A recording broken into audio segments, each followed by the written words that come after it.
کہتے ہیں کہ سنگت بدلنی نہیں چاہیے، یہ بات سمجھ نہیں آئی۔ جو علم جس جگہ اور جس حوالے سے آپ پر آشکار ہو اس جگہ کو تبدیل نہ کرنا۔ مثلا جنگل میں یا پہاڑ پر جو واقعہ شروع ہوا ہے وہ وہاں مکمل ہوگا، جہاں سے ابتدا ہوئی وہاں پر ہی اس کی انتہا ہوگی۔ جن دوستوں میں بیٹھ کر آپ پر خیال آشکار ہو انہی دوستوں کے اندر ہی خیال مکمل ہوا کرتا ہے۔ جس دوست سے آپ کو محبت کا سبق ملا اس دوست کو نہ چھوڑنا۔ جس ماحول میں جس بات کا شعور پیدا ہو اس ماحول کو مینٹین کرو، اس سنگت کو بقا دو اور قائم رکھو۔ سنگت بدلی تو مضمون بدل جائے گا اور آپ کا فیض بند ہو جائے گا۔ آپ جس حساب سے جہاں بھی جا رہے ہو وہ سنگت قائم رہنی چاہیے، پھر مضمون آشکار ہو جائے گا۔ کسی انعام یافتہ شخص کے قریب رہو تو انعام مل جائے گا۔ انعام میں حاصل کی ہوئی چیز کو انعام دینے والے کی رضا کے مطابق استعمال کرنا، اس کے علاوہ استعمال کرو گے تو انعام سے محروم ہو جاؤ گے۔ عطا کو اپنی مرضی سے استعمال کرنے والا عام طور پر خطا کر جاتا ہے، اس لیے عطا کی ہوئی شے کو عطا کرنے والے کی رضا کے مطابق استعمال کرو، ورنہ عطا سے الگ ہو جاؤ گے۔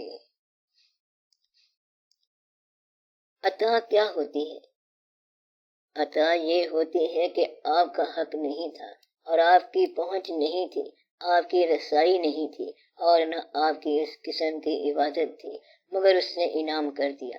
یہ آپ کا حق نہیں بلکہ اس کی مہربانی ہے۔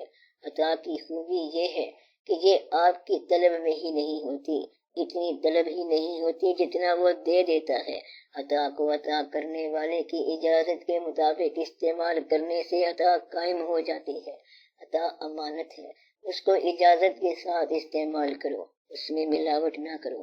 اللہ نے اگر کسی کو فقیر نہیں بنایا اور وہ اپنے آپ کو فقیر مشہور کر دے تو اس کی عبرت کا اللہ کو پتہ ہے، یعنی کہ اللہ نے جس کام کے لیے آپ کو نہیں بنایا اور آپ اس کا اظہار کرو تو یہ اللہ پر بہتان ہے۔ اللہ کے ہاں اس بات پر بڑی گرفت ہے، اگر کسی نے جھوٹا خواب بیان کر دیا تو اس پر اللہ کا عذاب آئے گا۔ ایسا خواب جو دیکھا نہیں اور بیان کر دیا یہ بہتان ہے، آپ پر عرفان بند ہو جائے گا۔ اس طرح انسان عطا سے دور ہو جاتا ہے۔ آپ اللہ کی عطا کا شکر ادا کرو اور چھوٹی چھوٹی باتوں پر عمل کر لو، اپنے گھر کو آسان کر لو۔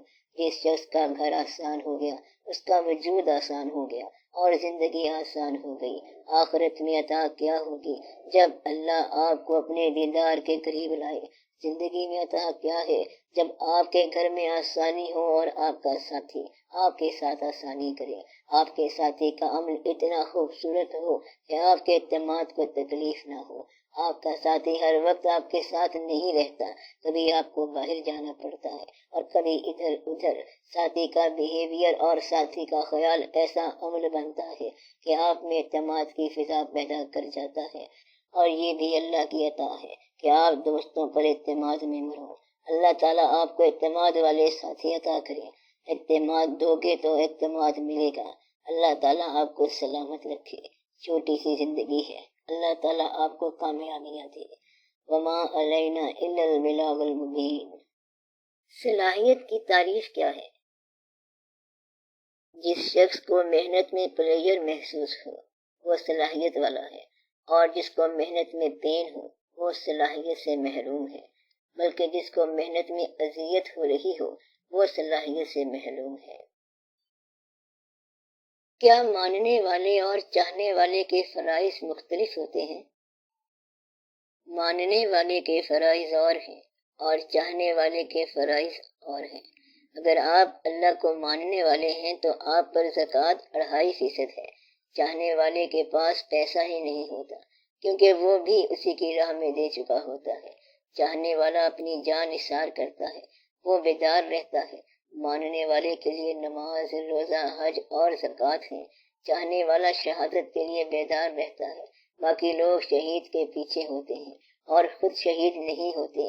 جاننے والا عام آدمی اللہ سے چیزیں حاصل کرتا ہے، مگر چاہنے والا اللہ تعالیٰ کے لیے قربانی دیتا ہے۔ چاہنے والے پر رقت طاری ہو جاتی ہے، آنسو رکتے ہی نہیں۔ چاہنے والا کہتا ہے اس وقت یا تو رات ہے یا آپ کی یاد ہے۔ وہ آدھی رات کو چراغ جلائے گا یہ اصل میں اس کی نماز کا وقت ہے۔ شوق ایسا فرض ہے جو محبوب کے فرائض کے سوا باقی فرائض حرام کر دیتا ہے۔ عشق پر آتش حلال، عشق پر حاصل حرام۔ چاہنے والا محبوب کے تقرب کے علاوہ کسی فرض کو اپنے لیے نہیں سمجھتا۔ چاہنے والا کربلاؤں سے گزرتا ہے، چاہنے والا اسی کا ہو جاتا ہے۔ چاہنے والا کہیں منصور رحمت اللہ ہوگا، کہیں سرمد رحمت اللہ ہوگا، کہیں صابر رحمت اللہ ہوگا، کہیں فرید رحمت اللہ ہوگا، کہیں خواجہ اجمیری رحمت اللہ ہوگا، اور کہیں داتا صاحب رحمت اللہ ہوں گے۔ چاہنے والے کے فرض اور ہیں، ماننے والے کے فرض اور ہیں، اور عوام الناس کے فرض اور ہیں۔ یہ شوق کی کہانیاں ہیں۔ شوق نصف شب کو چراغ ضرور جلاتا ہے۔ شوق نہ ہو تو عبادت بھی عبادت نہیں بلکہ سجدہ حرام ہے۔ اگر عشق نہیں ہے تو عشق نہ ہو اگر تیرا میری نماز کا امام۔ میرا قیام بھی حجاب، میرا سجود بھی حجاب۔ نماز حجاب ہو گئی تو باقی کیا رہ گیا؟ عشق کا شوق جو ہے یہ محبوب کے قریب رہنے کے فرض کے علاوہ کسی فرض کو نہیں مانتا، بلکہ ماننے کے لیے تیار ہی نہیں ہوتا۔ اگر عشق ہو جائے تو ایک ہی فرض ہوتا ہے، اور وہ ہے جلوائے محبوب کی نرنگیوں کا شوق۔ اسے اور کوئی شوق نہیں رہتا۔ مجنوں سے کہا گیا کہ کلمہ سنا تو اس نے کہا لیلا ہی کلمہ ہے۔ پھر پوچھا گیا کہ دنیا میں کیا دیکھا ہے؟ اس نے کہا لیلا۔ کوئی اور بات دیکھی؟ کہنے لگا کہ صرف لیلا۔ لیلا مجنوں کی کہانی کو امیر خسرو رحمت اللہ نے اور ہی رنگ سے لکھا ہے۔ یہ شوق والوں کی بات ہے، اور آپ احتیاط کرنے والے لوگ ہو۔ آپ ایکسیلیٹر بعد میں سوچتے ہو اور بریک پہلے سوچتے ہو۔ آپ کو پتہ نہیں کہ حاصل کیا ہے۔ اصل حاصل وہ زندگی ہے جو ہاتھ سے نکل چکی ہے، یا اصل زندگی وہ ہے جو ابھی آئی ہی نہیں۔ یہ زندگی تو حجاب ہے، یا تو زندگی جا چکی ہے یا زندگی آئی نہیں۔ اصل زندگی وہ ہے جو آپ نے اللہ کی راہ میں خرچ کر دی، وہ آپ کے ساتھ جائے گی۔ جو چیز آپ نے اللہ سے لے کے رکھ لی ہے یہ رکاوٹ بنے گی، بوجھ بنے گی۔ وہ فرائض جن کا تعلق اس دنیا سے اور دنیا کے اندر رہنے کے ساتھ ہے وہ شوق والوں کی دنیا میں حرام ہے۔ شوق کا معنی ہے وہ جذبہ جس پر آپ زندگی نثار کرو۔ شریعت ہر آدمی کی برابر ہے لیکن شوق الگ الگ۔ آپ اپنی زندگی لوگوں کے اوپینین کے مطابق بسر کرنا چھوڑ دو۔ آپ اپنی زندگی دوسروں کے حوالے سے گزارتے ہو اور پریشان ہو جاتے ہو۔ علم اور عمل کی پہچان کرتے جاؤ۔ علم وہ جو عمل میں آ جائے۔ جس چیز کا اظہار کر رہے ہو اگر اس کے عمل کا وقت آ جائے تو پیچھے نہ ہٹنا۔ مثلاً آپ اظہار یہ کر رہے ہو کہ غصہ نہ کرو، اور جب خود کو غصہ آ جائے تو معاف کر دینا۔ آپ وہ علم سنبھال کے رکھو جو عمل کے وقت آپ کا پسندیدہ ہو۔ زندگی کو کچھ عطا کرو، زندگی سے حاصل کرنا تقریباً چھوڑ دو۔ سر کیا پلاننگ نہیں کرنی چاہیے؟ اور اگر کرنی چاہیے تو اس کے بارے میں وضاحت فرما دیں۔ میں آپ کو پلاننگ سے نہیں روکتا۔ پلاننگ کا مقصد یہ ہے کہ جو چیز آپ کے پاس اویلیبل ہے اور آپ کے قبضے میں ہے، یعنی آپ کی زندگی پر آپ کو پلاننگ کا حق ہے۔ جس چیز پر آپ کو اختیار نہیں اس پر پلاننگ کیا؟ مثلاً آپ کو دل پہ اختیار نہیں تو اس حوالے سے پلاننگ چلتی نہیں۔ اچھی خاصی زندگی ہوتی ہے اور کوئی پاس سے گزر جائے تو آپ پریشان ہو جاتے ہیں۔ پلاننگ یہ ہے کہ اللہ پہ راضی رہنا سیکھو، زندگی پر راضی رہنا سیکھو۔ دوسروں کے عمل سے پریشان نہ ہوا کرو، دوسروں کا کام ہی پریشان کرنا ہے۔ جس نے دوسروں کے عمل کو اپنی پریشانی نہ بنایا وہ آدمی کامیاب ہے۔ ابھی تو آپ کو اپنے اعمال کی پریشانی شروع نہیں ہوئی۔ جو گل آپ نے کھلایا ہے اب اس کی بھی پریشانی شروع ہونے والی ہے۔ اپنے ساتھ مہربانی کرو، اپنا عمل ایسا کرو کہ پریشانی نہ بنے۔ پلاننگ ضرور کرو مگر یہ بھی سوچو کہ اگر حالات اپنے اختیار میں نہ ہوں تو پھر پریشان نہ ہو جانا۔ پھر یہ نہ کہنا کہ میں نے سوچا تو کچھ اور تھا، بات کچھ اور ہو گئی۔ پلاننگ والے لوگ اکثر یہی کہتے ہیں کہ بات کہیں نہ کہیں رہ گئی۔ جب مکمل اختیار آتا ہے تو اس وقت زندگی ختم ہونے کو ہوتی ہے۔ تو پلاننگ کرو لیکن گھبرائے بغیر اور پریشان ہوئے بغیر۔ یہ بات یاد رکھو کہ اگر عذاب آنے والا ہو اور آیا نہ ہو تو وہی وقت ہے دعا کا۔ اس وقت جو دعا نہ مانگے وہ جھوٹا ہے۔ اگر عذاب آ گیا تو اس وقت دعا چھین جائے گی۔ جب عذاب آنے کا وقت ہو تب توبہ چھین جاتی ہے۔ عذاب آنے کا امکان ہو تو جو دعا نہ کرے وہ بہت ہی جھوٹا آدمی ہے اور بڑا منافق ہے۔ عذاب چونکہ اللہ کی گرفت کا نام ہے اور جو شخص معافی نہ مانگے تو سمجھو کہ بہت ہی باغی انسان ہے۔ ہمیں تو ابھی تک کسی عذاب کے آنے کا اندیشہ نہیں ہے۔ آپ کو یہ اندیشہ کیسے ہو گیا کہ جس کی پلاننگ کا سوچ رہے ہو؟ اللہ کا عذاب اس وقت تک نہیں آتا جب تک عذاب سے ڈرانے والا نہیں آتا۔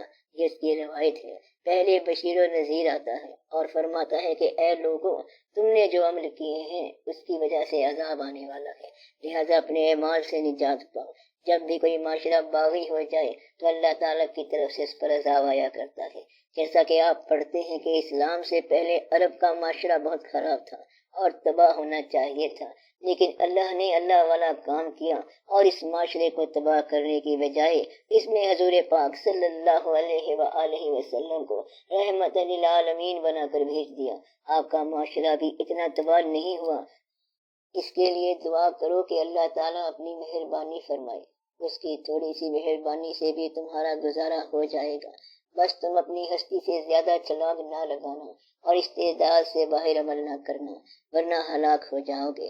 اگر شوق ہو پھر بھی عمل نہ کرنا، ورنہ ہلاک ہو جاؤ گے۔ آپ میں شوق بھی نہیں، استعداد بھی نہیں اور عمل کرتے جا رہے ہو۔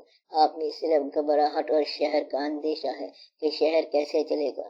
اسی طرح چلے گا جس طرح تم سے پہلے چل رہا تھا۔ انڈیا آپ کا دشمن ہے مگر اپنے عذاب میں مبتلا ہے۔ ان پر ایک وقت آیا ہوا ہے، آپ تو پھر بھی آسودہ بیٹھے ہو، وہاں بہت پریشانی ہے۔ آپ گھبرایا نہ کرو۔ کسی کشتی میں ایک آدمی بھی خوش نصیب ہو تو کشتی کو ڈوبنے کا حکم نہیں ہوتا۔ اگر آپ خوش نصیب نہیں ہیں تو آپ کے بچے ضرور خوش نصیب ہوں گے۔ آپ بد نصیبی کی آرزو نہ کیا کرو۔ اگر آپ کو یقین ہوتا کہ ہم تباہ ہونے والے ہیں تو آپ کی نیند اڑ جاتی۔ آپ تو کہتے ہو کہ یہ چلتا رہے اور میرا کاروبار چلتا رہے۔ جلسے میں آنے والے عوام نہیں ہوتے بلکہ سڑک پر کام کرنے والے مزدور عوام ہیں۔ آپ تقریروں میں عوام کا ذکر کرتے ہو اور مزدور آپ کا مکان بناتا جا رہا ہے۔ اب جھوٹ بولنا چھوڑ دیا جائے تو ملک بچ جائے گا۔ ملک جس کا ہے وہ اسے بچا لے گا۔ آپ اپنے دائرہ کار میں انصاف کر لو، گھر والوں کو خوش رکھو، اللہ خوش ہو جائے گا۔ اللہ سے جتنا تعلق ہوگا اتنا ہی انسان کے فرائض بدلتے جائیں گے۔ اللہ کو خوش رکھنے کی پلاننگ ضرور کرو۔